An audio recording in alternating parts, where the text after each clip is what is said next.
नमस्कार, MB news म्हणजे महाराष्ट्रातील बातमीपत्रामध्ये आपले स्वागत आहे। आमच्या चॅनलला अजूनपर्यंत सबस्क्राइब केले नसेल तर बातमी बघण्यापूर्वी अवश्य करा। तर बघूया आजची विशेष बातमी। खरं तर माणूस शेवटच्या श्वासापर्यंत एक विद्यार्थी म्हणूनच जीवन जगत असतो, रोज नवीन काहीतरी शिकत असतो। मात्र आज आपण बघणार आहोत ज्यांनी शेतात कबाड कष्ट उपसत म्हातारपण आलेल्या आजींनी यंदाच्या परीक्षा दिली आणि चक्क 98% गुण मिळवत यवतमाळ जिल्ह्यात अव्वल नंबरही पटकावला। आजींनी हातात कधीही पाठ्यपुस्तक घेतलं नव्हतं, कधीही शाळेत न गेलेल्या, पण आता उतार वयात शिक्षणाची संधी मिळतात संधीचे सोने करणाऱ्या या आजी एकट्याच नाही, त्या आहेत दोघी। एकीचे नाव मीरा मारुती पेंदोरे तर दुसरीचे नाव सुशीला पुंजाराम ढोके असून प्रौढ असाक्षरांसाठी झालेल्या परीक्षेतील टॉप वयोवृद्ध विद्यार्थ्यांची ही यशोगाथा आहे।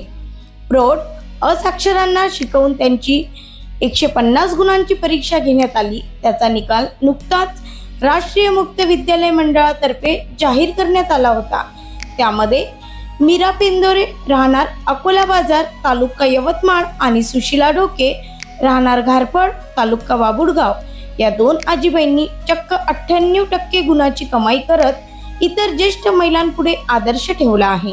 ब्युरो रिपोर्ट, एमबी न्यूज, महाराष्ट्राची बातमीपत्र, यवतमाळ। माणसाचं आयुष्य जे आहे त्याच्यापेक्षा जे सुंदर होण्यासाठी आणखीन मोठ्या प्रमाणात शिक्षणाची गरज आहे।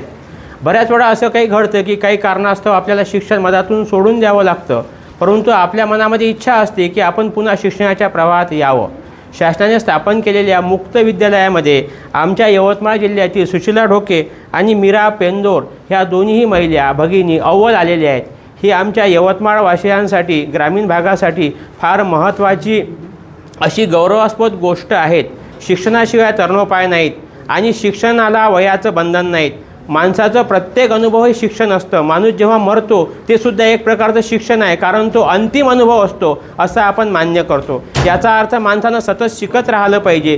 कोणत्याही कारणास्तव आपण शिक्षणापासून जरी दूर गेलो तरी आपण पुन्हा शिक्षणाच्या प्रवाहात येण्यासाठी ह्या काही नवीन संकल्पना आहेत त्याचा अंगीकार आपण केला पाहिजेत आणि जास्तीत जास्त शिक्षण कसं घेता येईल वयाचं बंधन विसरून आपण नेहमी सतत अभ्यास केला पाहिजे असंच आपण या ठिकाणी म्हणू शकतो। आणि यशस्वी झालेल्या विद्यार्थ्यांचे खूप खूप आपण अभिनंदन करूया, कारण मनुष्य हा आयुष्यभर विद्यार्थीच असतो, तो नेहमी शिकत राहतो, शिकत राहिलं पाहिजे, अध्ययन करत राहिलं पाहिजे असं मी या ठिकाणी सांगू इच्छितो। धन्यवाद।